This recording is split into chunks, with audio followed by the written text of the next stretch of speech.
நாட்டில் பெண் தொழிலாளர்களுக்கான வேலையின்மை 3.2% குறைந்துள்ளதாக மத்திய தொழிலாளர் மற்றும் வேலைவாய்ப்புத்துறை அமைச்சகம் தெரிவித்துள்ளது.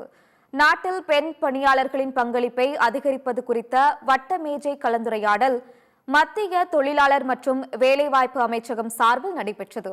இது குறித்து தொழிலாளர் வேலைவாய்ப்புத்துறை அமைச்சகம் வெளியிட்டுள்ள விவரக்குறிப்பில், நாட்டில் 2017-18 ஆண்டுகளில் பெண் தொழிலாளர் பங்களிப்பு விகிதம் 23.3% இருந்தது என்று தெரிவிக்கப்பட்டுள்ளது.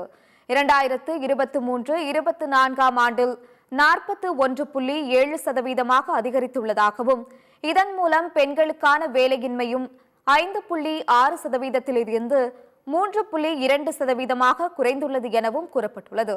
அதே சமயத்தில் 2047 வளர்ச்சியடைந்த இந்தியாவிற்கு பெண் தொழிலாளர் பங்களிப்பு விகிதம் 70% அதிகரிக்க வேண்டும் எனவும் வலியுறுத்தப்பட்டுள்ளது.